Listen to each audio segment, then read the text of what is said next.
dark. You kept pushing on, but then you went too far. When your ship has sailed and all your dreams are lost, everything is wrong, you feel like it's your fault. Just remember, I will be there for you, baby. Remember, there's nothing out there to get you, don't forget it. When life feels slow motion, just hold me. Just hold me. Just hold me.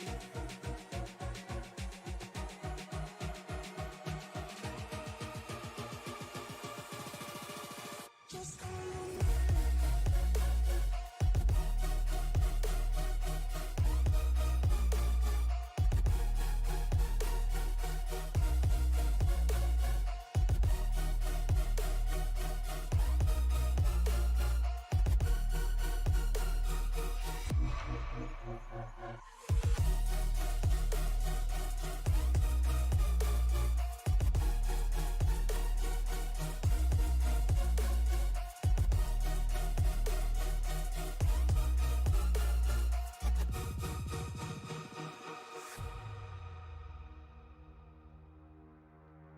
You're stronger now than you ever been.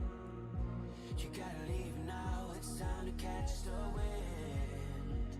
You will climb up high and look through the clouds. And when you're feeling low, I know you'll bounce back. Oh, and just remember, I will be there for you, baby. Remember, there's nothing out there to get you, don't forget it. When life throws lemons, just call me. Just call me. Just call me. Just call me.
Hello, race fans, and welcome to the Nashville Super Speedway. We are live here on Sim Racing Media to bring you the Western States Racing League, round number 3 in Nashville.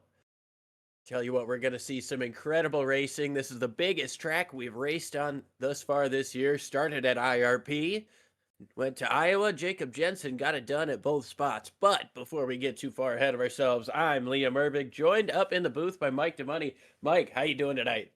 Doing good, doing good. Glad to be back up here in the booth with you. And definitely glad for a little bit longer track. Maybe we'll see a little bit different style racing here at Nashville Super Speedway. Yeah, I mean, these guys have done incredible so far at the short tracks. We've seen some tempers flaring and some hard racing, but Jacob Jensen leads the series, has won both races thus far. He's going to have himself a little bit of a hurdle to get over here today, as he's not starting up in the top 5 as we've seen him all year. Trying to look at where is that 64 started. He's all the way back in 23rd. Yeah, he's always So, back. Of course. Yeah, I was going to say he's back in 2030. He had a little bit of a hiccup on lap number 2, so we only got that first qualifying lap, and that put him very deep in the field. So we'll see how he can do coming through it.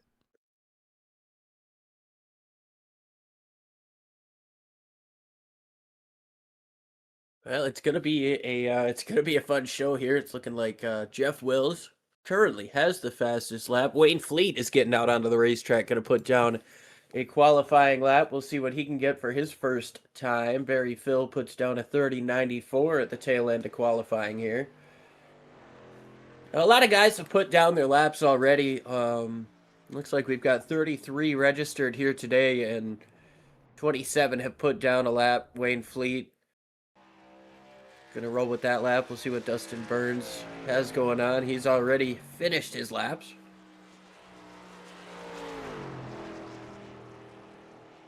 Jeff Hollingsworth jumps up to 5th.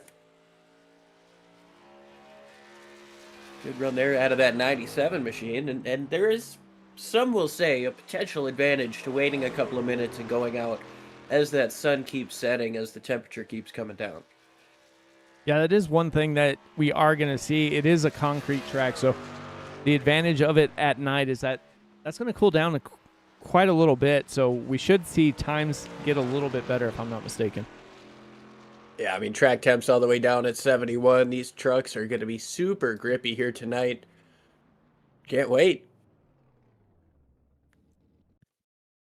Like they got about 30 seconds left here in qualifying, and looks like nobody else is going to jump out on the track. So with that, looks like 28 drivers took a qualifying lap. Drivers who did not: Keith Kelman, John Kenyon, Keith Hovde, Ricky Bozer, and looks like Seth Bozer as well. Yeah, a couple of new faces there with the Bozer boys. See what they've got going on. Hovde, I remember him from a couple of races last year. Keith Kelman, John Kenyon, able to make it into the show kind of last minute. But yeah, it looks like we've got 33 drivers ready to rock and rumble. An excellent turnout for the Western States Racing League. These guys always have at least 20 to 25, but lately this season they've been really up in those numbers, you know? Yeah, they definitely have. I like seeing these guys. I mean, even when we go to road courses, usually at road courses, you have a lot of leagues that their field size dwindles dramatically. These guys, not so much. Everybody kind of shows up and tries to at least put on a good performance, and it's no different here after 2 short tracks. Everybody coming back trying to make the show and see what they can do. At a little bit longer track, as they're getting gridded up, we'll go down to the track. We'll see what we can see.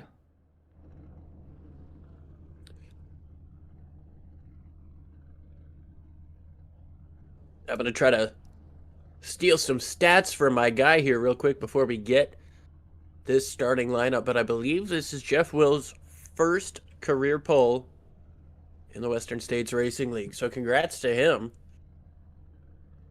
Yeah, and then you have Bob Beltrami just to his outside. So a front row we haven't really seen in quite a little while as far as Bob Beltrami up there as well. Paul Kermerai making his start up in the top 3. One driver I don't see, maybe I'm mistaken, but is Justin Michael. Justin Michael last week had a speeding penalty and kind of set him back a little ways. Wound up battling his way through the field and finished 2nd place. So, but with him not here, it's going to be a new new opportunity for several drivers here to try and finish inside that top 3 and get that interview at the end of the race. Well, let's run through our starters. We got 33 of them. Jeff Wills is on the pole with Bob Beltrami to his outside. Row number 2 is going to be made up of Paul Kermerai and Ray Partridge, with Jeff Hollingsworth and William Fletcher making up row number 3. 7th place will be Chris Walker. Good starting position for him. And Jake Champion to his outside. Haven't heard a lot from him before. We've got Shane Jensen with Bentley Glazer to his outside. Bentley's won numerous races in this league. Matt Sisler, always looking to put on a good show. We got Charlie Widener and Chad Stearns. Julian Ritchie was next to Matt Sisler, by the way. And Michael Milfelt Jr. with Charles Woods to his outside. Brian Barnes and Wayne Hutchison, followed by James Dewar and David Weaver. And Earl Weaver, Todd Miles. The numbers got a little jumbled up there, but Jacob Jensen all the way back in P23 Can he go for win number 3? Scott Cook is to his outside. Barry Phil, Dustin Burns make up row 13. Alan Bergen and Wayne Fleet, 27th and 28th. John Kenyon and Keith Hovda and Keith Kelman make up row 15. Ricky Bozer and John Kenyon, row 16. And rounding out the field is Seth Bozer. Matt Sisler and Seth Bozer did not make the start. Matt Sisler going to start the race from pit lane. Seth Bozer not here yet. Green flag is in the air. Jeff Wills leads him down, gets a strong start there on the inside, and we are away for 120 laps. Definitely a quick little run there. Jeff Wills around he goes. Jeff Wills from the front. Paul Crumry got Couple into more him. getting caught up in there. Looks like Bentley Glazer. Jeff Wills got loose, and Paul Crumry just gave him a little tap. Nothing he could really do, though. That's cold tires right there for you. These guys coming up off of turn number 2. You saw the leader get sideways. Paul Crumry got into the back of him, and as that all happened, there was stacking up behind him, contact made, and numerous other drivers pile in. Jeff Wills goes from 1st to 31st in the first lap.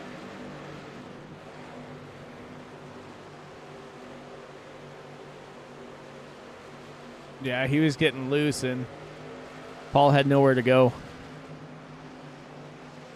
I believe Bentley Glazer and Jake Champion both got a piece of that as well. Glazer's already sideways there. David Weaver. Yeah, let's go back, take a look.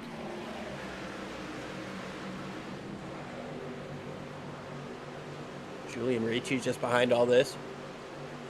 You see the 28 gets sideways in front. Champion gets loose. Ricci almost goes upside down. Nowhere really to go for any of them.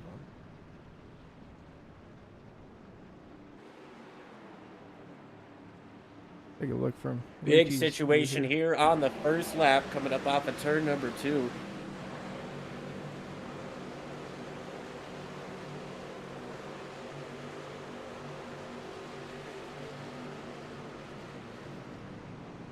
Yeah, Ricci tried to get down, but the 16 was already there. The 16 couldn't go down any further because the 87 was coming down the track. Yeah, that'll... I think... Trying to find who that started with there. I believe it was Champion who got sideways coming up off of turn 2. I'm not sure if that was in reaction to what he had seen in front of him, or if that was him having the same situation that we saw out of Jeff Wills, but he gets sideways coming up off of turn 2, overcorrects, gets the outside wall, and Bentley Glazer with nowhere to go. Oh, that's what happens. The 28 in front of him checks or gets loose. He has to check up. That upsets the truck.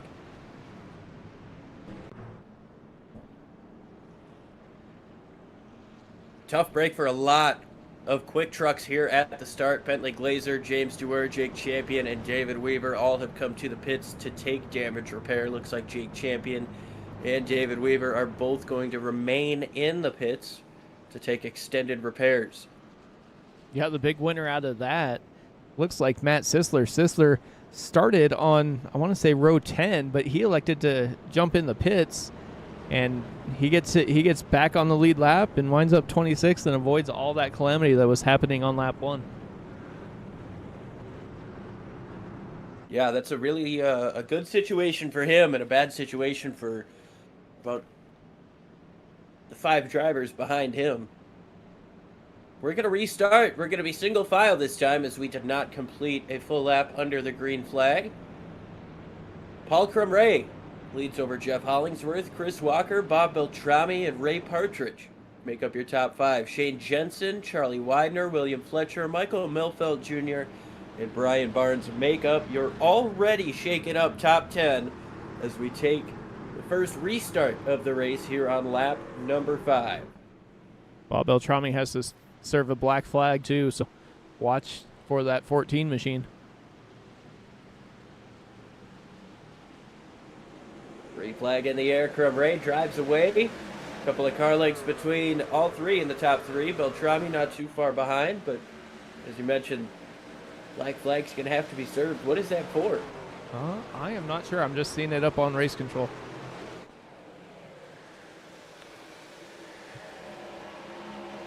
Might have been too fast exiting pit lane or something. I don't know. Well, But nobody He should nobody be out hitting front pit lane. pitted. Wonder what for then.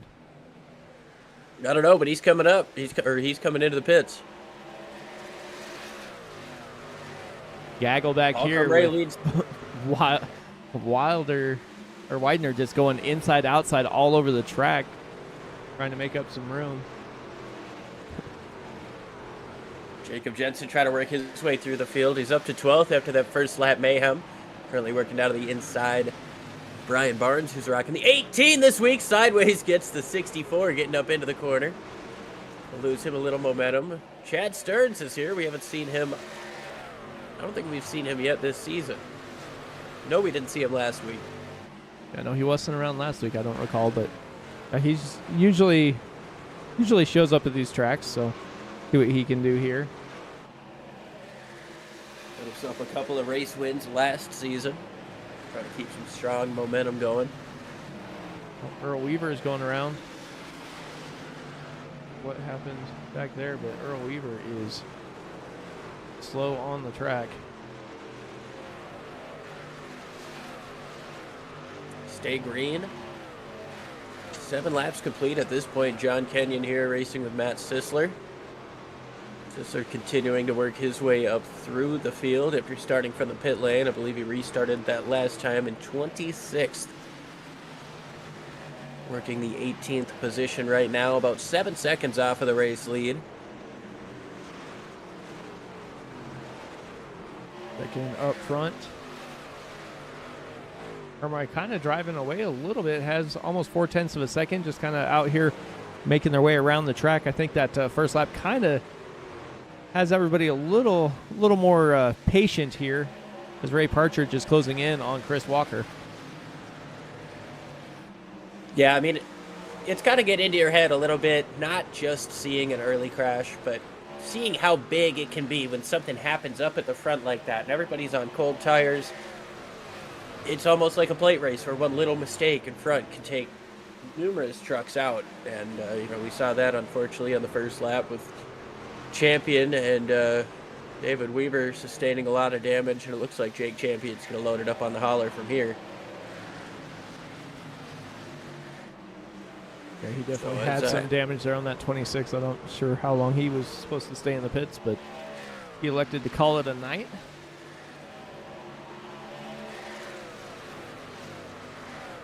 As our boy Alan Bergen loves to say, he won the race to the beer stand.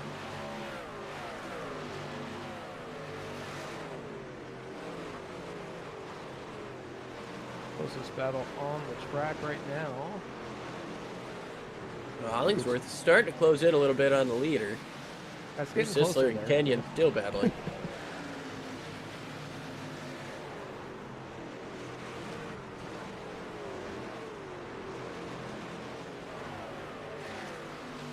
Bob Beltrami served his black flag, and he is back out on the track. He is still on the lead lap, but he's 26 seconds behind the leader. So about 4 tough seconds break in for front. him, but he is fast. He's got that going for him. Been able to put down pretty quick, consistent lap time, so hopefully he doesn't lose a whole heck of a lot to the leaders, can stay on this lead lap. 96. He's starting to heat up here. Jeff Hollingsworth takes over the race lead. Chris Walker moving down, and Ray Partridge following him through. Paul Ray falling down to 4th place. Bentley Glazer and James Dewar having themselves a moment down the front straightaway. Around went the 87. James Dewar is around as well. The caution's going to come out.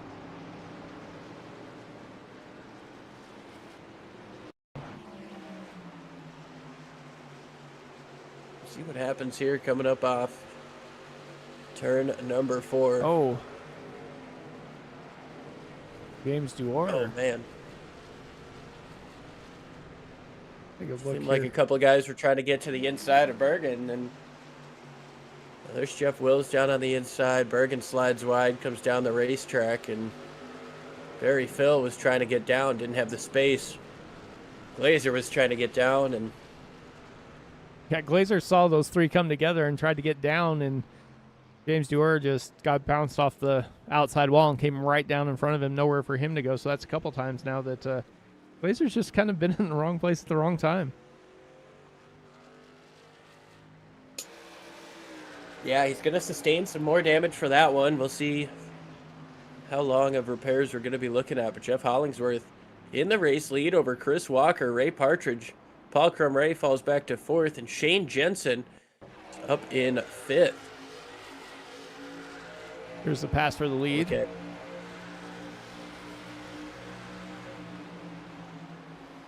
Nothing too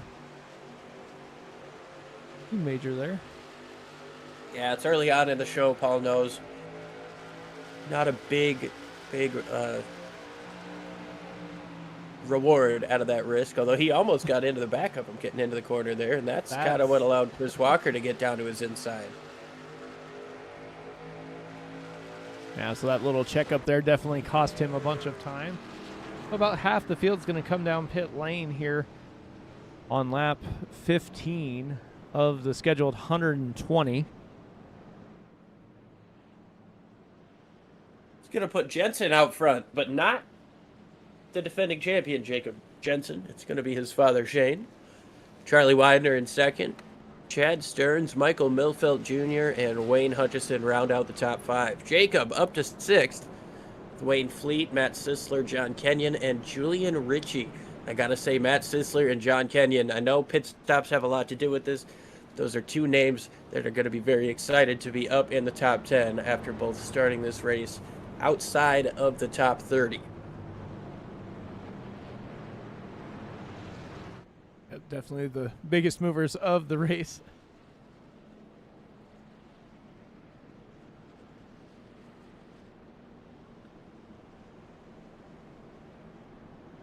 And I mean, Sisler, he qualified 11th fastest, so he technically doesn't get all of that credit, but started on the pit lane, technically took the green flag in 32nd. It's a very well-timed caution for him, and now in less than 20 laps, 15 laps completed, and he's up into the top 10. Same with John Kenyon. You know, he started back in, I believe, the 31st position. Yeah, John Kenyon, Ricky Bozer started towards the back, up into 11th. Got quite a few moving their way towards the front. Bob Beltrami up to 16th after that penalty situation.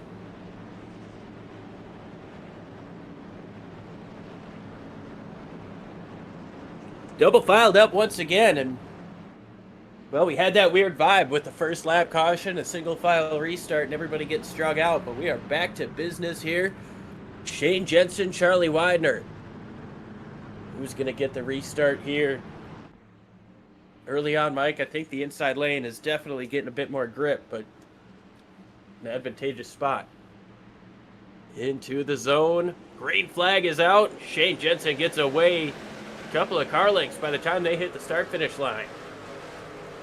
Yeah, Jensen took advantage of being the control car and took the lead and got out there quite a ways. Chad Stearns made his way around Charlie Widener. Widener up on that outside lane trying to battle back as they come down the backstretch. Side by side they go into turn number 3. See who's going to get second place here. Almost 3 wide behind. You see a couple of them going way up the racetrack. Dude wipes 48. Ricky Bozer trying to make something happen up on the top side. Now he goes to the bottom of John Kenyon. Trying to follow Wayne Fleet through. Julian Ritchie there as well, as now you see Chad Stearns trying to get down to the inside of Charlie Widener. 3 wide here with Bozer on the bottom. Tough battle back here just outside the top 10 as they're swapping places in the middle as well.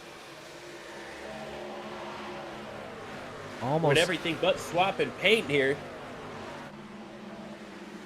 They're bouncing around the track, but nobody touching, so. Battle in front of them as well. not by any stretch of the means an easy track. It is bumpy. These concrete kind of joints can definitely upset the truck, as you see Wayne Fleet go way up the racetrack, right up next to the wall. Jeff Wills did a dive bomb on both Ricky Moser and Wayne Fleet. Fleet takes the bigger loss there. Jeff Wills trying to work his way back up into the top 10 after spinning on lap 1 for the pole. And that 74 has some speed as he's working his way around Ricky Bozer. Bob Beltrami also had speed. Both of these trucks started on the front row.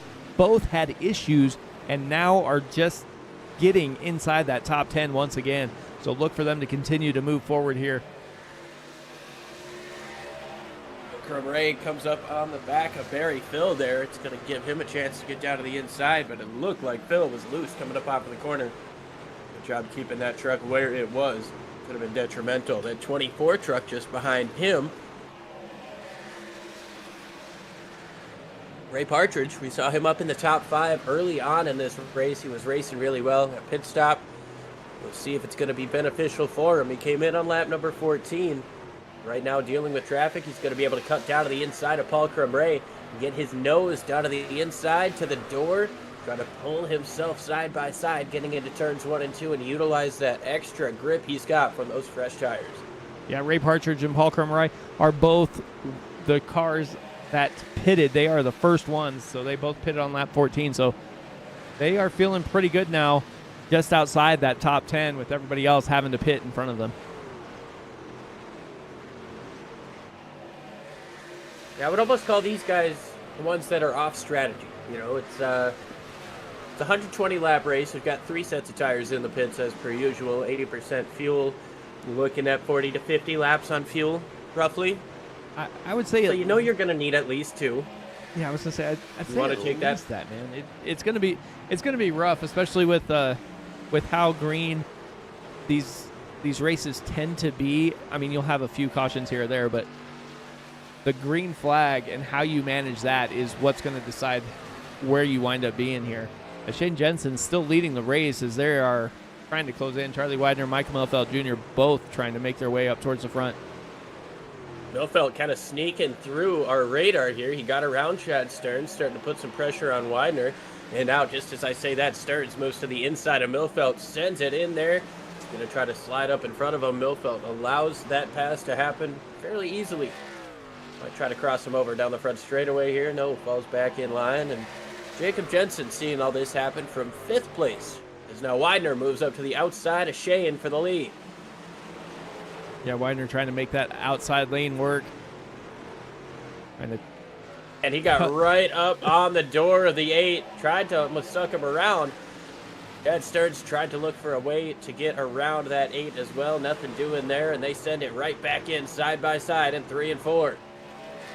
Up the racetrack goes Shane. He's going to keep it there with the momentum. They're side by side for 3rd, as well as 95's going to lead that lap by a skosh. Yeah, 95 send there by the 8. 95 trying to hang on that outside door. And if you can stay there for a little while, you can just see how tight Charlie Widener is trying to drive that 8 down to that yellow line, keep him right there, and allow that 95 to use more of the track. Seeing that, Chad Stearns moves up to the high line. Is going to try and take advantage as well. But as he does that, Michael Melfeld Jr. gets stuck back, battling Jacob Jensen now as Jensen goes to the high side as well. Chad Stearns looking now to try to cross down to the inside of the 8 of Shane Jensen. Jensen dives it in deep to try to hold that position at bay. He's going to run the top side, but he's not going to be as clean on the outside as we saw Charlie Widener.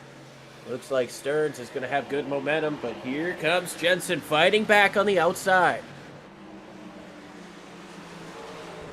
Jensen trying to stay in that high line, trying to make something happen here.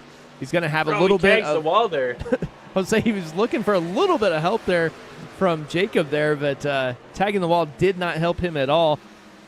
Jacob's going to slide down to the bottom and go with Chad Stearns. Stearns was able to put the power down just a little bit sooner than Shane up on the top side. Shane still gets the momentum on the outside, but Chad was able to put that power down, and you can see that moment in the middle of the corner where he gained that ground back. Jacob trying to figure out which way he wants to go. He's going to move up to the outside. He's going to tag the wall a little bit. I've seen several drivers try and take advantage and do that quick little move to the outside, and it seems like they just oversteer and just pop that outside wall. It doesn't really cost him too much time, though, as he's able to maintain his position. Has Matt Sisler behind him in that 93 Chevy working his way up. And these guys kind of have settled down except for Shane Jensen and Chad Stearns. Everybody else is pretty well single-filed out for the most part. Well, until Matt Sisler tried to make himself a run down on the inside of Jacob Jensen. They're still side by side for the second position just in front, and Matt Sisler's going to be able to take that away from Jacob on the bottom, so put Sisler up into fourth place. Shane Jensen, another run up on the outside, still not going to be quite enough to get clear of the 05 Chad Stearns. He's going to have a different driver behind him now. So that draft going to help down the front straightaway. Can he give him a little bump draft potentially?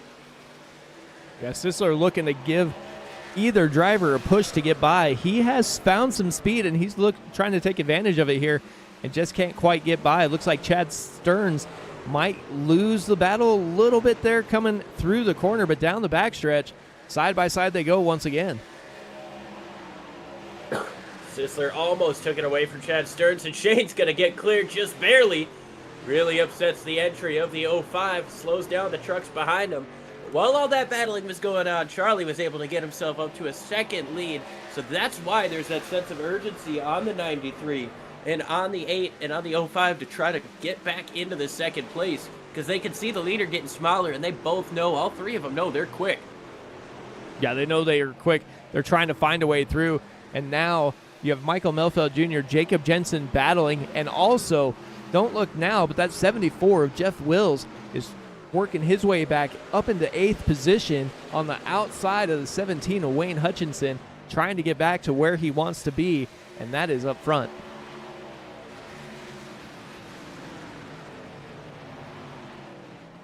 Jeff Wills putting down phenomenal laps comparable to the race leader, just a couple of hundredths off, and that's in traffic like this. Saw him working that outside lane, making pretty easy work of Wayne Hutchinson in the 17.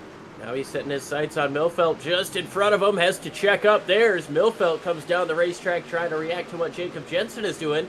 Shane Jensen hits the wall again, coming up off of turn number 4. That's going to allow Chad Stearns an opportunity to move to the inside into turn 1. Here we are again. Back they go.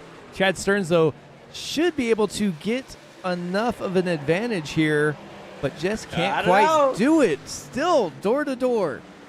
That outside lane coming up off of turn number 2 has been Shane's bread and butter. However, Chad gets a nice run coming up off of 4. He might be able to get clear. Here comes Shane trying to use the outside, staying at his door. Matt Sisler trying to figure out which way to go as he's getting a double parachute effect from both of these big trucks breaking the draft in front of him. Yeah, and as you said, Charlie Widener is just up there licking his chops as he is now out to almost a 1.5-second lead as these guys can't decide who's going to be second.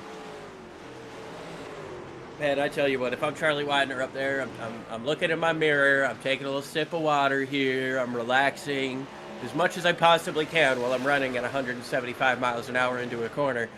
But you don't want to overdo your stuff while everybody behind you is overdoing all of their stuff. It's the prime time to try to take it easy. Don't use up those tires because these guys racing behind you side by side like this, they are cooking those Dr. Feelgoods.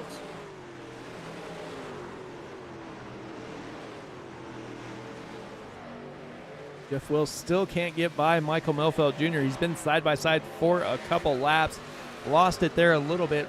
Ray Partridge going to try and close in, work to his outside. Still can't get by. Everybody else is pretty well single-filed out through the rest of the field. And here we go again. Still battling for second. Shane does not want to give this up. Chad Stearns to his inside. He's trying to be as patient as he possibly can be, and so is Matt Sisler just behind. I mean, I got to say, all of these guys, we saw how they were going side by side. Sisler getting a little bit of side draft on Shane. That could allow Chad Stearns to send it in there deep. Oh, he's going to slide up the racetrack. Compromises his entry just a little bit. Shane's going to get himself another run coming up off of the corner.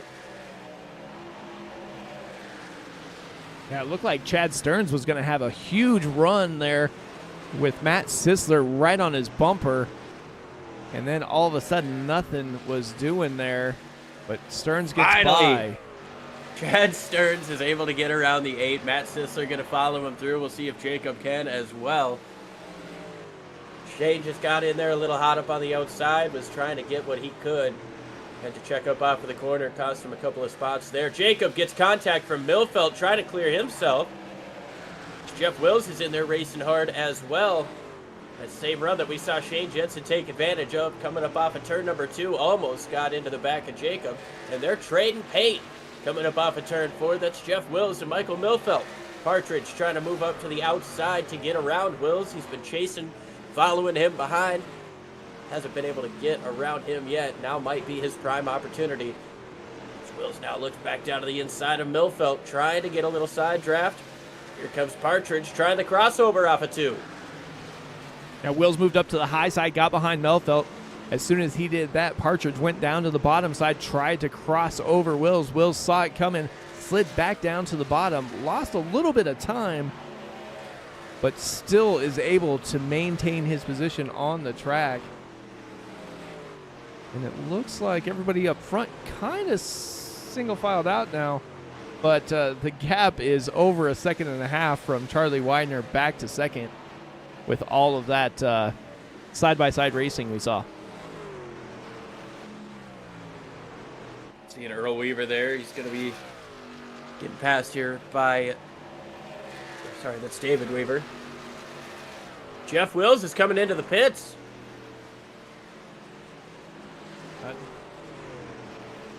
Didn't hear anything on the radio call there.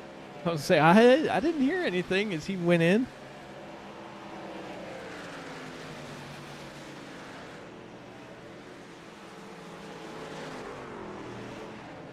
Hearing radio chatter about how that's not cool, but that's neither here nor there. Ray Partridge That's back gonna to be the 12th first now. That must have been him. Let's see if we can get a look at what happens as Jeff Wills comes up into the pit lane. I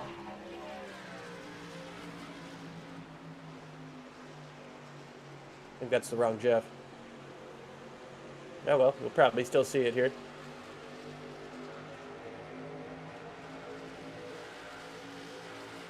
See what I can do.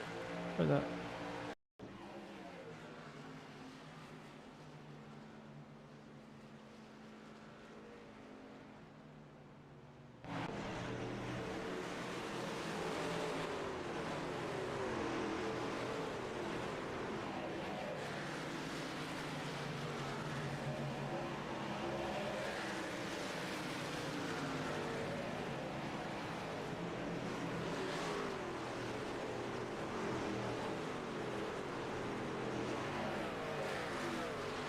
Here, we'll go back and find it here. I found it. Oh, Jesus. Partridge sideways, Yeah. Hutchinson. Yeah. That's not going to be looked at very kindly by the racing stewards. I know. The gap for the lead is less than 1 second. Charlie Widener, might be time to set that water down and quit relaxing. I know I said that before when they were side by side behind him, but Chad Stearns seems to have saved his stuff fairly well. He's catching up to your race leader, Charlie Widener. 45 laps into this race. 15 laps away from halfway. These top 7 have not yet made a pit stop. Paul Crumray in 8th is the first driver who has made a pit stop, and he looks to have only taken fuel with a 6-second pit stop. Same with Jeff Hollingsworth behind him. First guy on tires is Ray Partridge, who we did talk about. Obviously that contact did not do him any favors. He's going to have a little bit of damage to that left rear, potentially to the left front. Have to get that looked at when they do come into pit. He's going to hope that there's a yellow flag for them to do that so that he can get as much of it repaired without losing a bunch of track time. That doesn't look terrible. Yeah, I still got that crinkle on the left rear, but you're right. The left front does not look bad. I don't really see anything on there.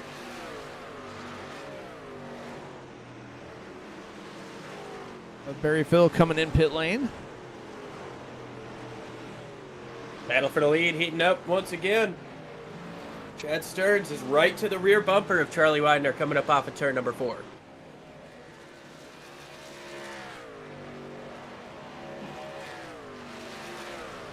.155, Michael Muffeld Jr. coming down pit lane.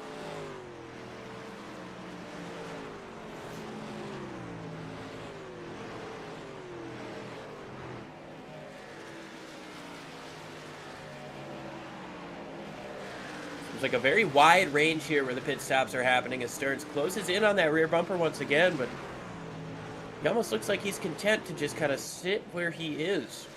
Well, as I say that, he gets a nice run coming up off of turn number 4, moves down to the inside, takes away that race lead.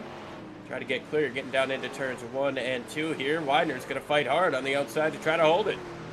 Yeah, Widener trying to keep him tucked down in on that yellow line. See if he can maintain his position on the outside. You would think with how much Chad Stearns was battling there, the fuel consumption probably went up a little bit, so I'd assume he's going to be pitting here momentarily as well as the 8 and 64 both come down now. Yeah, you got to believe pretty much anybody who didn't come in on one of those early cautions is going to be primed to do it soon. Charlie Widener and Chad Stearns almost trading a little paint down the back straightaway. And I tell you what, Chad's got to be thinking, like, dude, I have seen this episode way too many times today. Can we change the channel? Can we... No, and Chad's going to come into pit from the inside, racing for the lead, and he's going to scream it on in there.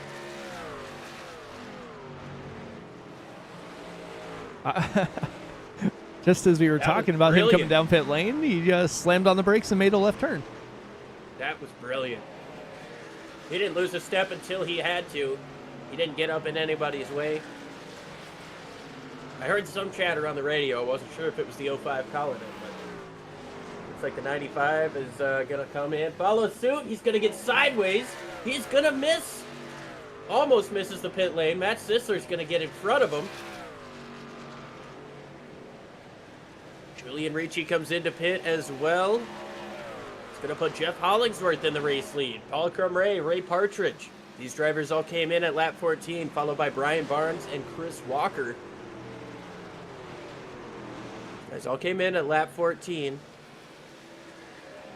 They're going to be able to run it until, I would say, at least halfway, maybe a little bit further.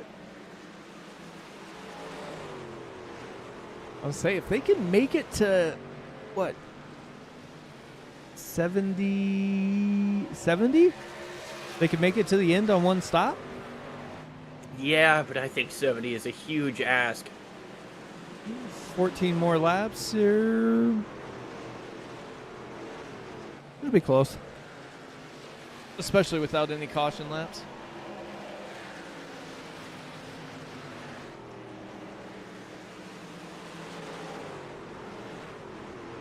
Well, I know even now, the battle for the lead is still close. Paul Crumray just a couple of car lengths off. Here's Michael Milfeld Jr. unlapping himself along with Jeff Wills. I'll say the guy These guys who were both able to get out in front of Chad Stearns. Yeah, the guy who I would have been picking here on a fuel strategy race isn't here tonight, and that's going to be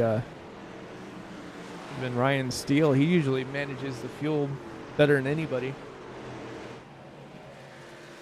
Yeah, he is really good when it comes to fuel saving, and definitely one I would have expected to do well here. More drivers going to unlap themselves from Hollingsworth.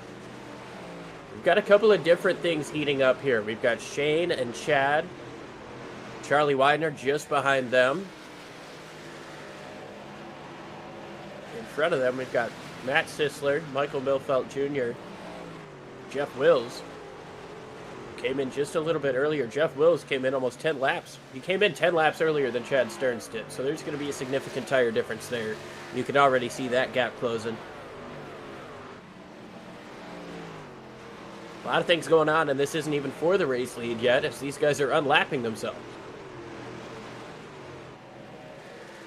Yeah, that's gotta be a little bit nerve-wracking if you are, the race leader, Hollingsworth and Ryan Barnes here. As you see these guys on fresh tires just basically blow your doors off as you're... Both sides. I was going to say, as you're sitting there going, okay, I'm good, I have fuel, but you didn't take any tires, so you're on what, 58, 60 lap old tires, so that that makes it a little rough there. Yeah, it's not going to be feeling good. Chad Stearns making the move now on Jeff Wills. It's going to be for currently for 11th place. Once the pit cycles are completed, that'll be for 3rd on the racetrack. We're going to see some 3 wide down the front. Charlie Widener backs out of it just a little bit. Shane Jensen moves to the inside of Jeff Wills. And, I feel like that's an appropriate risk as the 74. Try to take that early pit stop to get some of that track position that you lost. You're quick. This should net him out somewhere in the top 10. We'll see what his strategy is for the rest of this race. But well, I honestly, I think he's thinking right. If he came in on lap 41, got fresh tires, he comes in on, say, lap 80, that's 40 laps. That's 40 laps to the finish. He splits the race in 3, calls it good, gets your fresh tires. If a late race caution were to come out, you have that fresh set sitting in the pits as well. not a bad thought on paper, but motor racing never goes as it should on paper. No, never. Side by side, here they go. It's like we could try to WWE this as much as we wanted, but even WWE doesn't always go the way it should. Oh, yeah, no, usually not. As you can now find out on WWE Unreal, only on Netflix. Oh, contact! John Kenyon's gonna get sideways. What Great a save! save Both from Ray. Oh, Kenyon's still sideways. He's got it though. Wow. I was getting ready to call that yellow there. Yeah, Halfway in the race. Wow. John Kenyon giving us a halftime show.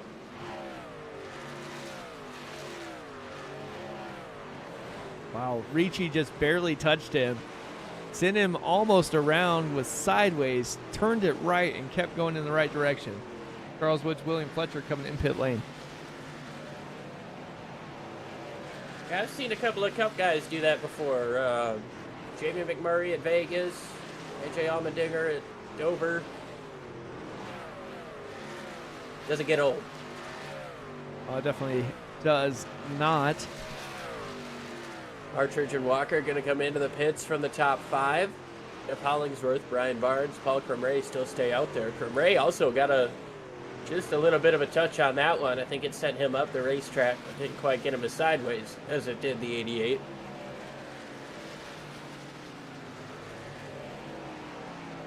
Cost him a little bit of time to the leaders, though. He's 3.7 seconds behind Jeff Hollingsworth.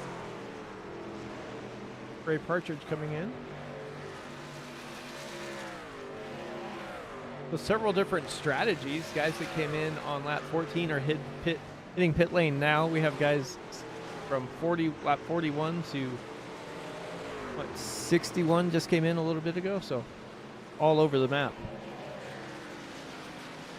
Yeah, and I think you're right, Mike. If these guys can make it to lap 70, I think there's a chance that they can make it to the end from there. It's going to be a huge ask as Brian Barnes is coming in here on lap 65. I don't know if Hollingsworth or Crumray could make it another 5 laps. I mean, you got to think, the furthest we saw anybody go in the top 15, I would say, was 52. We do have Todd Miles came in at 53, but... Yeah, but we also had 2 cautions. Here comes so, Hollingsworth. Yeah, okay. so that's a real tough stretch. Now Hollingsworth's going to come in here. Crumray also lap in. number 5. Sisler gets around Milfelt, and that's going to put him in the effective race lead when they come back off of turn number 4. Yeah, that 3 birdies machine working its way through the field. He's been pretty quick. He got kind of stacked up a little bit, and then once he got free, he was able to make his way towards the front. And now he is going to be the race leader when they come to the start-finish line. Sisler over Milfelt, Stearns, Widener. Shane Jensen rounds out the top 5.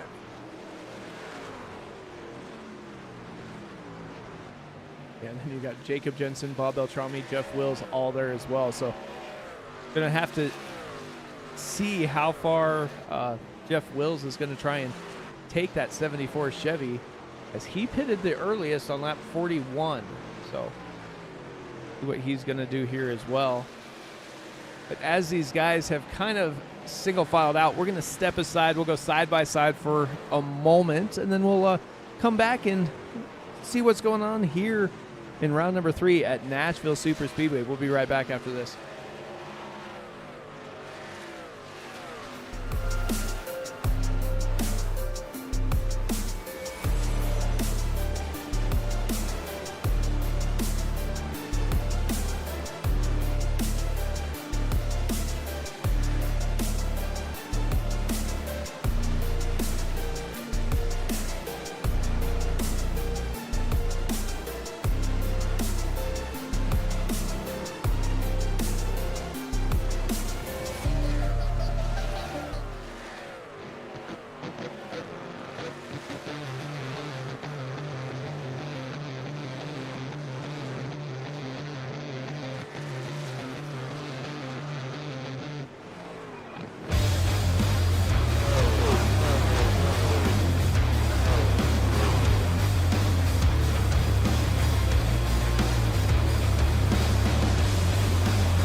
Is out once again.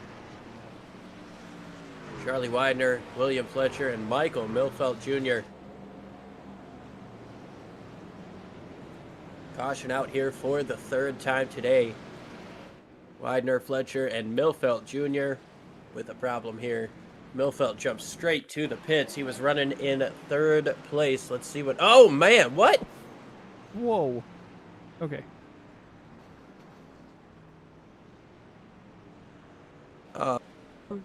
Okay, well,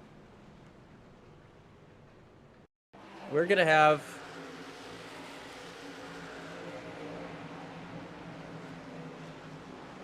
Yeah, we're going to have to go back, do some investigative journalism here because that was just odd.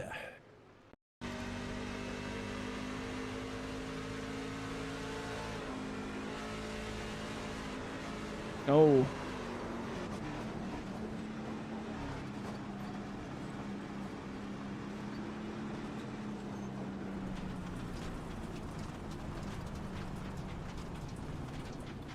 all right. Well,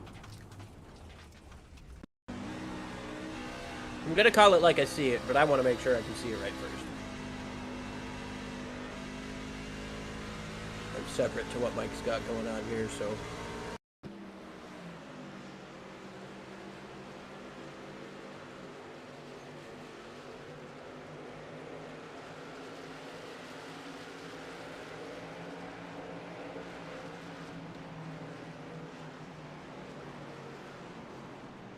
Oof. You saw what I saw, right? I'm seeing it now. I wasn't connected to your screen at the time. I was... Yeah, I'm going to call it like I see it. That was intentional. I think Milfelt was upset about getting run up into the wall by a lapped car and decided to take him out along with the car that he was racing. I can't really get behind that. That was odd. That was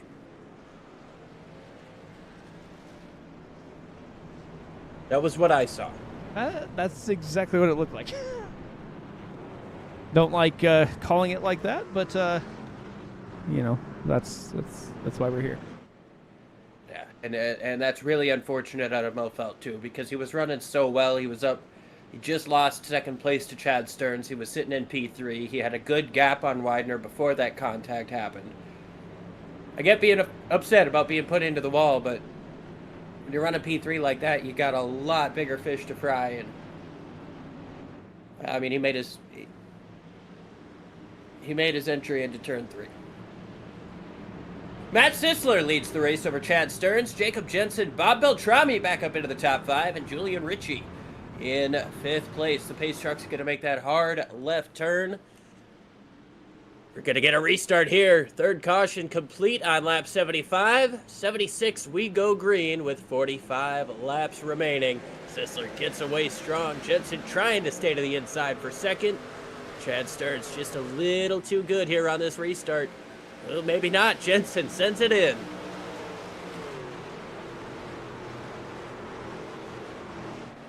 Yeah, Jensen sends it in. We'll see these guys side by side, multiple laps, most of the field here. And remember, they all came down and all of them took tires, so they're all on cold tires. We saw what happened on lap 1, so these guys have to be managing that. As you see the 05 get a little bit loose, going to allow Jacob Jensen to close that gap again on the inside. Bob Beltrami right behind him, trying to figure out which way he wants to go. Yeah, and if there's anybody that you do not want to give an opportunity to, especially this late in the race, it's going to be that 64 Jacob Jensen.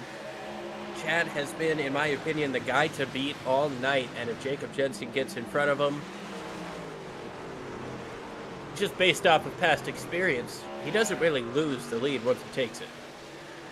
No, he is really good at managing everything once he's out front. Driving through the field, we haven't really had to see that from that 64 machine, as he's been pretty much leading most of the race. I think he's led, I'm going to say 85% of the laps. I think only a couple drivers other than him have led the race. And you were talking about the fastest drivers when we were on that commercial break.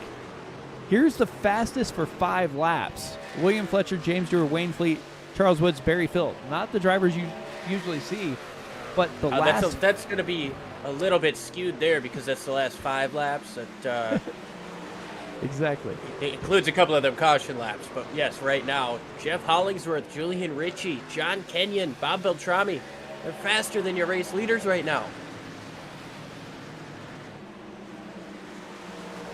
Beltrami trying to put a bead to the back bumper here of Jacob Jensen. It's so tough to make a pass here. I know we talk about how passing is tough everywhere you go. And that's just because these guys are, A, amazing at what they do. B, the fixed setup will kind of do that a little bit. But Nashville is exceptionally difficult to complete a pass at, and we saw that with Chad Stearns trying to get around Shane Jensen, trying to get around Charlie Widener. Probably going to see it here again as he tries to work his way around Matt Sisler. It's just so tough to get clear because that bottom 2.5. Oh, there's Ricci into the wall. He's going to overcorrect it a little bit. Down to the racetrack goes Hollingsworth. Everybody continues on. But it's like the bottom 2.5 lanes of this racetrack are super racy, super raceable. And you can kind of make it work a little bit up above that, but it's so tough to gain an advantage, especially running side by side with somebody. Yeah, you've seen it multiple different drivers, and they just can't quite get there. They run side by side for so many laps. I mean, you're used to seeing, a super speedway be a super speedway. Well, this is not like a typical super speedway. As these guys can race side by side, they just can't quite get enough to get that pass. I feel like they distinguish this one as super speedway as to not be confused with the fairgrounds short track that they got. Yeah. I might be wrong on that, but... Well, speaking of confused, how are you feeling about going away from the Roval? Well,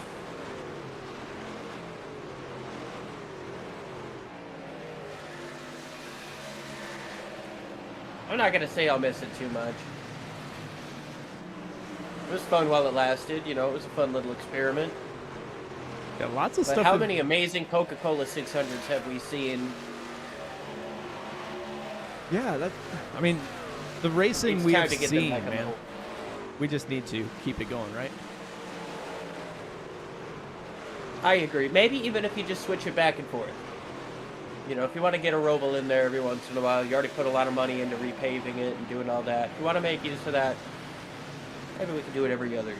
But I'm excited to see the Charlotte Fall race come back to what it was.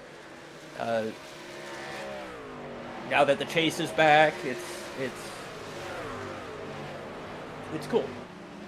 I've got fond memories of running home after my brother's football game on Saturdays, trying to make it to the start of the race, and Benny Parsons out there calling it. So maybe I'm biased, but I like it. I like it for the nostalgia purposes, and you see this battle up front. It is really heating up.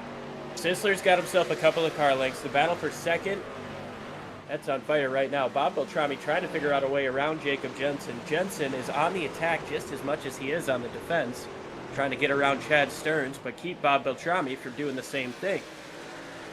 Jeff Hollingsworth starting to close back in on these guys after that little bit of contact with Julian Ricci coming up off of turn number 4. And John Kenyon, once again, got to commend his run for the day. Didn't qualify, started the race in 31st position, got to jump up one row forward because of, I believe, Matt Sisler starting from the pit lane. But even then, effectively going from 29th to 6th over the course of 87 laps, and he's trying to take away a top 5 position from Jeff. Yeah, that 88's been running really good, man. He had that huge save earlier too. I mean, it's just it's nice to see Kenyon having a good day here. Brian Barnes also closing in. Julian Ricci, seen him make contact with the wall a couple times, but still moving in the right direction.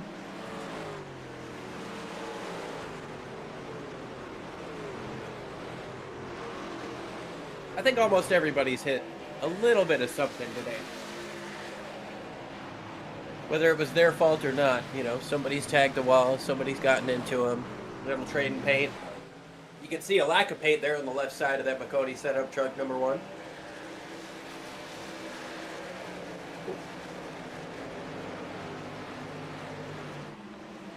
Up front, though, still no change. These guys over each other. You got to believe somebody's thinking, I'm quicker than you. We got to make this happen. Nobody's able to make that pass. Nobody's able to get out and make that run. Well, and that's kind of the problem here.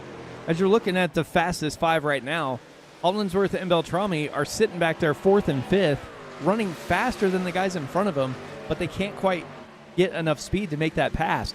So they're basically just kind of running in place, not really going anywhere. Chad Stearns that last time was able to put down a quicker lap. Still not quite enough. Gonna close in on a slower truck. That looks to be Shane Jensen. Looks like Jacob tapped the wall there a little bit. Yeah, it's going to cost him a little bit of time. Could that gap between the 05 and 64 be what Beltrami needs?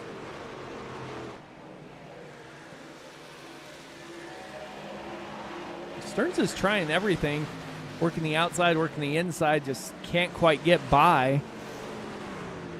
And it looks like Beltrami might be able to stick his nose under the 64 of Jacob Jensen. Not quite there, but Hollingsworth makes a hard left-hand turn and goes to the inside of Beltrami and is going to take away P4.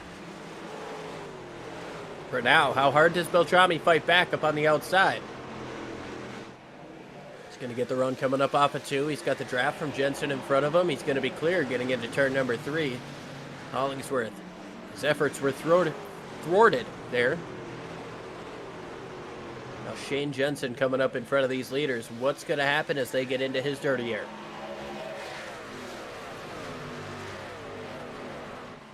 Yeah, Shane Jensen led a lot of this race. We'll see where he's going to go as Beltrami again is all over the rear bumper. That 64 machine can't quite get by, but closes in really close, trying to figure out how to make the pass. And we've seen him get side by side. Just nobody can get around anybody at the moment, as looks like Shane Jensen goes to the high side. Yeah, Shane's going to get up and out of the way. And it looked like Bob was trying to let him know, A, that he's there, and B, was trying to get him a little bit loose throughout the corner, potentially trying to gain an advantage that way. Shane's got some damage to that left front, which is unfortunate for him after leading so many laps today and running so well.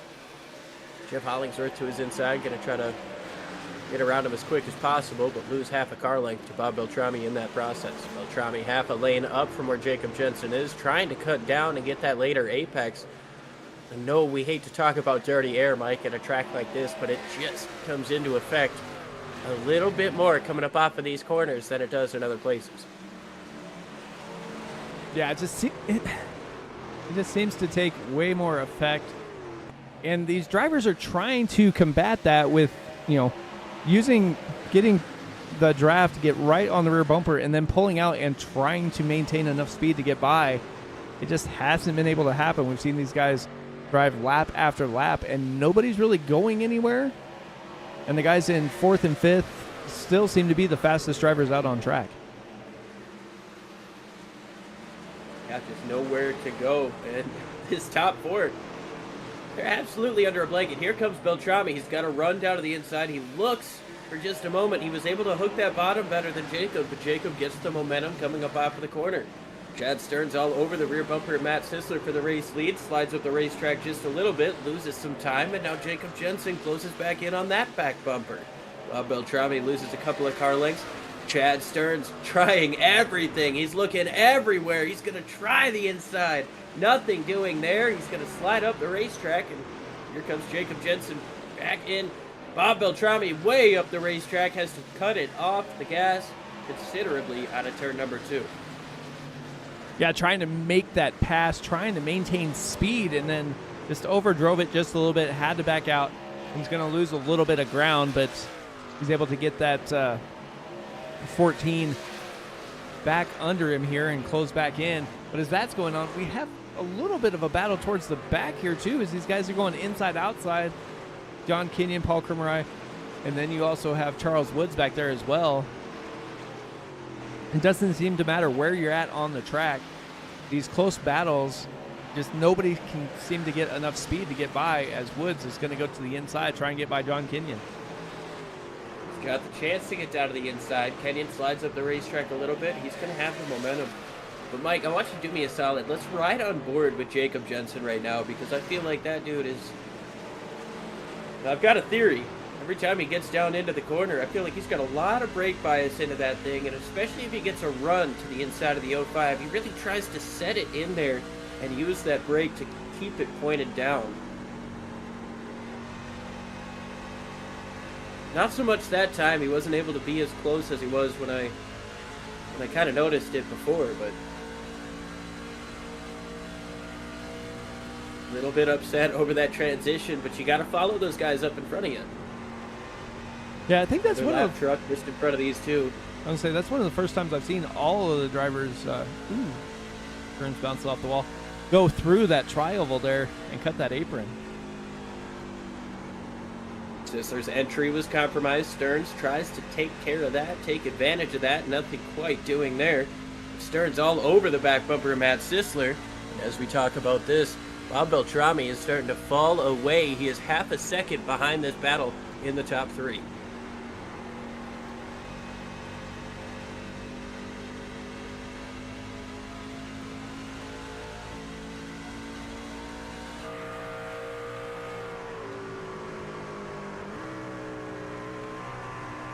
Just close in, just can't quite get there.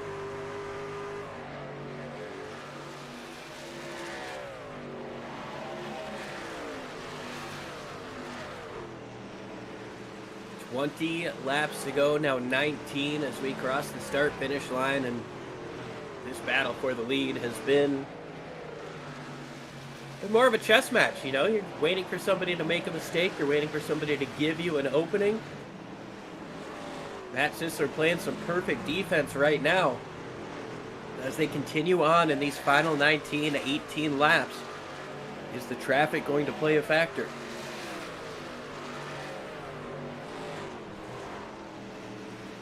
I mean, that's all you can really hope, is that the traffic's going to kind of come into play. Maybe if you're Chad Stearns, you can kind of use the lap traffic as a pick and kind of drive Matt Sisler kind of into the traffic and take advantage, but going to be few and far between here, as these guys are very respectful in the Western States Racing League as the driver goes high. Chance Weaver in the 16. He's going to stay out of the way. Meanwhile, Barnes is closed in on Beltrami for fourth place. Well, we talked about Hollingsworth potentially taking away the spot from the 14, but Brian Barnes is doing a really good job. He was leading the points for a little bit last season before Jacob Jensen went on his reign. Brian Barnes, one of the consistent drivers here in the Western States Racing League, trying to make it around Bob Beltrami to take away fourth. Both guys trying to work a little bit higher than the other. Advantage to Beltrami that time around, but Barnes is not going to let that stand for as long as he can help it. Yeah, definitely. And, you know, one thing I just want to kind of throw out there is anybody going to have to make a pit stop? I mean, they last came down on lap 73. Will they have enough to make it to the end? Or are we going to see some stop and go, you know, splash and go fuel only pit stops here? I got to believe they can make it to the end at this stage, Mike. I feel like if they couldn't, we would have seen at least somebody come in and try to top off at the end of that thing. Everybody seems to have come in on lap 73 that's on the lead lap, so gotta believe everybody can do it.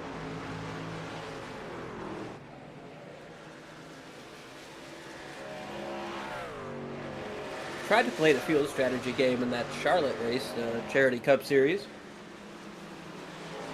Came in after I made my last pit stop. Came in on the 1 to green, topped off, started at the back. Got around a couple wrecks, got the track position, but I think those couple wrecks kind of helped those leaders make it to the end too, so. You never know in motor racing, but I'm thinking this one is looking fairly good in the fuel numbers.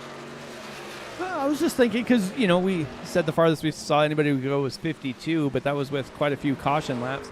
We haven't had a caution since lap 73, so I was thinking maybe, but you're probably right. Somebody would have to short pit to try and get that track position and take advantage here.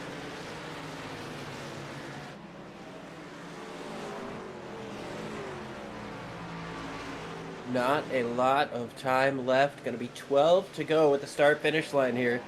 Chad Stearns was one of the fastest drivers all race. Hasn't quite been able to get out front as much as he wanted. He's been battling a lot. He's made a considerable amount of passes, and tough ones at that. Right now, Matt Sisler starting to drive away. It's 0.4 of a second between first and second. Another 0.4 back to Jacob Jensen. Ryan Barnes was finally able to get around Bob Beltrami, but not before losing another 2 seconds to this top 3 battle. Yeah, the lap track there of Wayne Hutchinson trying to make his way around the track here.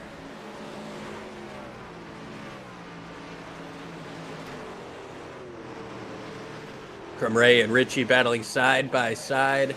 That has been absolutely incredible. These guys have been doing it since lap 106. It is currently 110.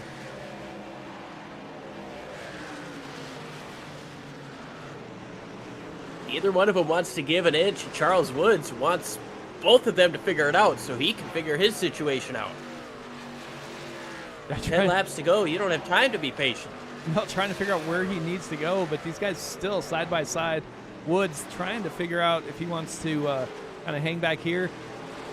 We've seen him try and stick his nose almost in the middle because he gets a good run, but then backs out of it and just waits. Mariah goes by, Ricci crosses him over, goes down to the inside, and they're side by side, inside, outside, swap positions here. See if Ricci's going to be able to get back. No, he is not, so Woods is going to take advantage, try and go down to his inside. Both get up the racetrack a little bit, and that's going to allow Paul Cromray to complete that pass. Here comes Ricci back to the inside, though. He's going to get on the apron. There's contact.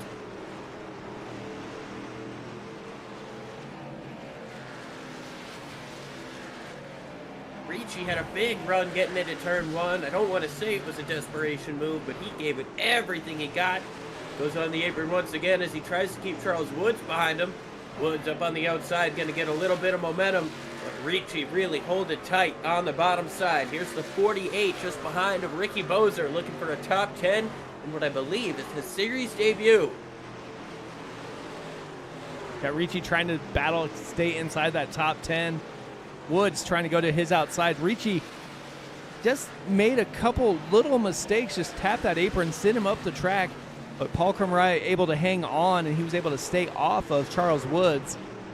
As now they are still battling here. John Kenyon up to P10. Woods had himself a really bad 3 and 4 there. Goes up the racetrack. He's going to be side by side with Bozer now.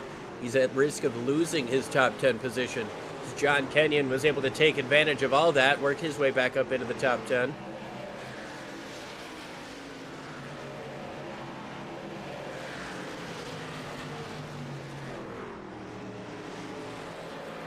Back up Matt front. Sisler.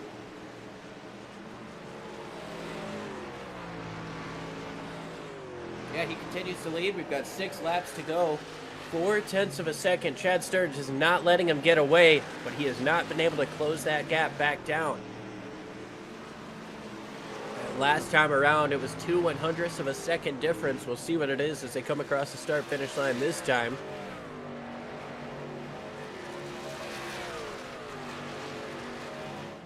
It's the same. 31.79 to a 31.81. Getting into turns 1 and 2, though. Look at Stearns trying to drive it in deep.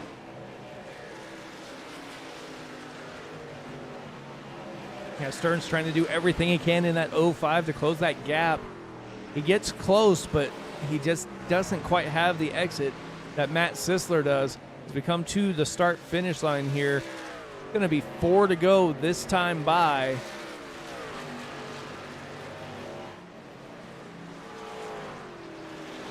$17 drivers still on the lead lap. But it's 10 seconds up the road to find the next driver in front of your leader that's going to be fighting for a lead lap position. I would expect anybody else that's in traffic to get kind of out of the way, as now you look at Chad Stearns really trying to send it here on entry. Going to cost him a bit on exit, but man, he is really driving it in there. He's the only one right now with a chance. as Jacob Jensen has fallen back to 3 seconds. Stearns can't use up all the racetrack that he wants to coming up off of 2. That's really going to hurt him with 3 laps to go coming to 2. Chad Stearns is going to have to pull something short of a miracle to try to get this done here. 0.6 of a second, 2 laps to go. Separating Matt Sisler for what I believe will be his first series win with the Western States Racing League on Tuesday nights. Keith Kelman going to get out of the way. He's going to the bottom of the racetrack to not interfere with the race leaders. The gap is half a second. A 10th in the advantage of Chad Stearns that time around, but the entrance to the corner did not help Chad at all. He loses that 10th and then some. White flag is in the air for Matt Sisler. Matt Sisler, I believe, made his debut at the beginning of season 52, quite possibly last season 53. He's had himself some flashes of greatness. He's been able to run up front. He's coming through turns 3 and 4. For the final time tonight here in Nashville, Matt Sisler is going to be a winner in the Western States Racing League.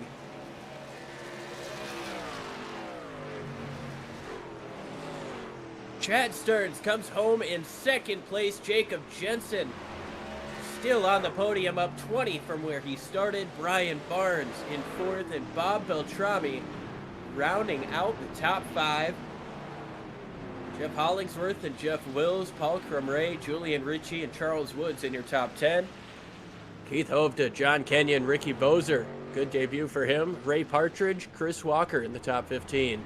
Todd Miles, Dustin Burns, Barry Phil, Shane Jensen, Scott Kukas, Earl Weaver, Wayne Fleet, Wayne Hutchison, Keith Kelman, James Dewar, William Fletcher, David Weaver, Charlie Widener, Michael Milfeld Jr., Alan Bergen, Bentley Glazer, and Jake Champion. Round out your 32 starters. Matt Sisler, he's going to burn it down.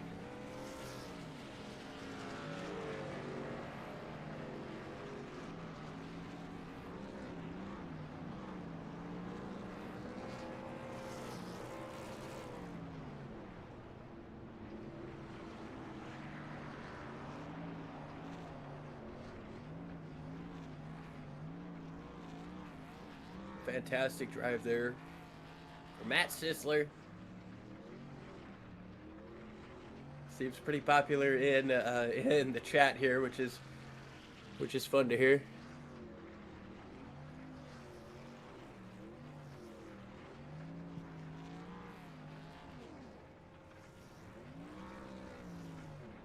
Well, while we wait for our podium to get up into position here, Mike, phenomenal race we got to see here today, and it wasn't drama free, but it was very minimal on the yellows, very maximum on the racing action. Yeah, it definitely was, as these guys did put on quite the show here. We did see a lot of good side-by-side racing. Not everybody could make passes, which kind of sucks a little bit, but seeing them race multiple laps side by side as Bob Beltrami just backs over Sisler there.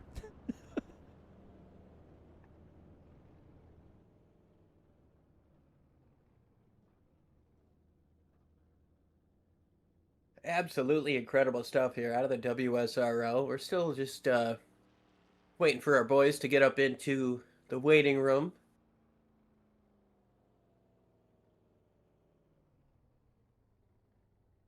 Thought I saw that Jacob Jensen was here for a moment, but yeah, he was down in the team chat, but don't see him. But looks like the race winner has jumped in, so you can bring him up and talk to him. Hey, Matt, it's Liam and Mike up in the booth. You got a copy? Yes, I do.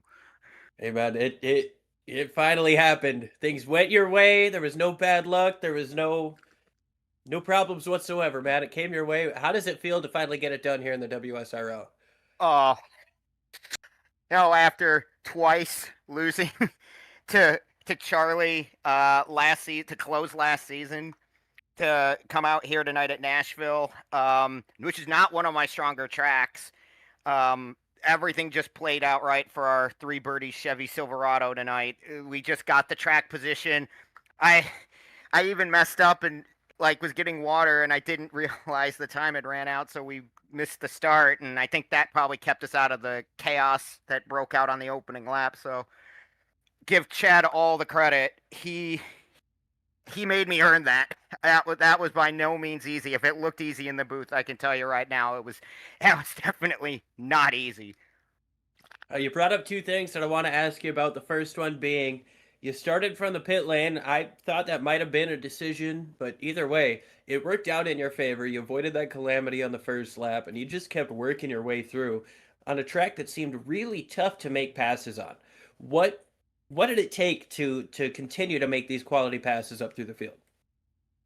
I'm not really sure. I guess like I was trail breaking into the corner, and I was noticing like up against like guys like Jensen and Charlie while he was in there, and even at the end with Chad, that I like they could gain a lot on me on entry and even through the middle, but I was able to carry a lot of speed off, and just being able to carry that speed on corner exit, you get nice runs, and you're able to just you have to take advantage of uh, of of the chances to make passes where you get them, and just had to be very tactful about that. Don't put the truck in a bad position. Don't put it unnecessarily 3 wide and risk a giant wreck. So, yeah, it was pretty much just I think maybe just being a little bit better on corner exit, and that and then the clean air obviously, because these things may not be next gens, but clean air definitely still matters. So just track position and like I said, just being able to carry a little more speed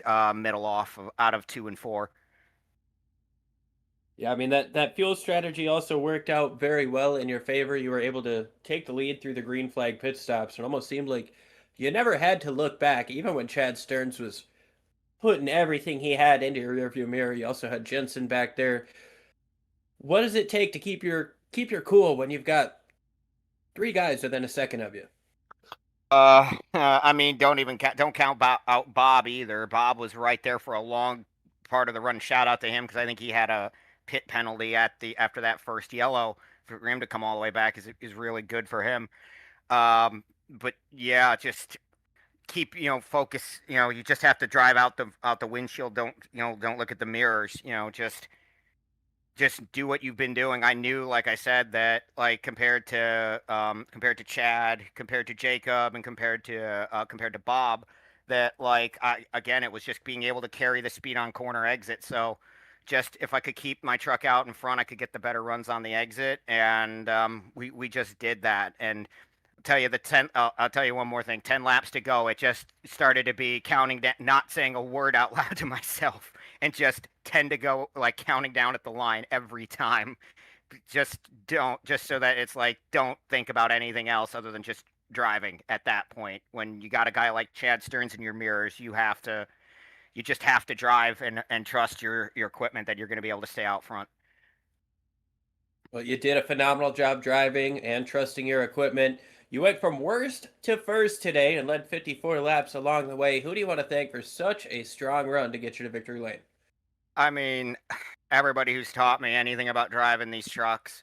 Um, of course, Bob, who runs this awesome league here with WSRL. I've been a member for a long time. This is a genuinely awesome league to come run in, and I know I don't get to do it as much as I used to, but it's always been fun to come and do these. Obviously, my awesome sponsor, Three Birdies Golf Company.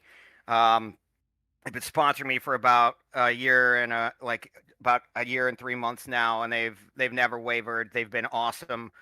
Uh, I know they're running a thing right now where if you free shipping on all orders over 100, they got awesome stuff. If you're a golfer or if you just like cool looking shirts and hats out over at 3birdiesgolf.com. Coke Zero Sugar for the quick energy. Nitro Trucking LLC. My alma mater, Adrian College. Peace, Love, and Paws Rescue out of Southeast Michigan. And last but not least, Liam, you guys in the SRM booth. You guys always do an awesome job.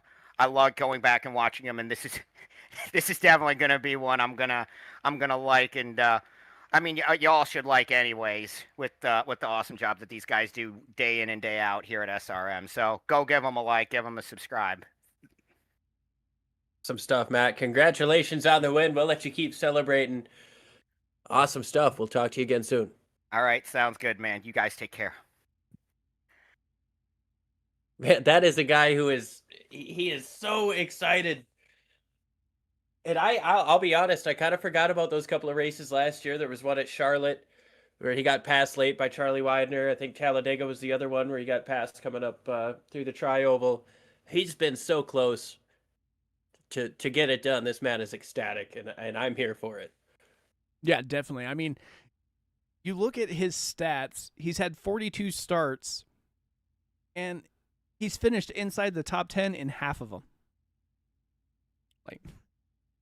So, I mean, 6 top 5s, so finally getting that win is amazing for him, and congrats to Matt, and we'll see what he can do from here as he starts the season off on the right note. But looks like that's about the only interview we're going to get to do tonight. Yeah, a little extended interview with the race winner there, as we're unable to get a hold of Chad Stearns and Jacob Jensen here tonight. Chad, phenomenal drive, just one spot short. And Jacob Jensen started 23rd on the day, able to come home with a podium finish.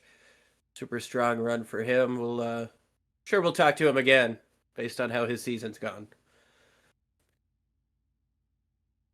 Yeah, definitely. But that should about do it for us here on Sim Racing Media. We can't thank you guys enough for tuning in, spending a Tuesday night with us. The racing is always phenomenal in the Western States Racing League. You can find us doing shows most days of the week. I know we got RFRL this Thursday night, 8:30 Central, 9:30 Eastern. Got some more good racing. But before we let you go, to quote Cletus, do it for Dale and be like Biff. And to quote our good friend Tony Trapasso, as you guys walk through the streets of life, please don't play in traffic. Have a good night, folks.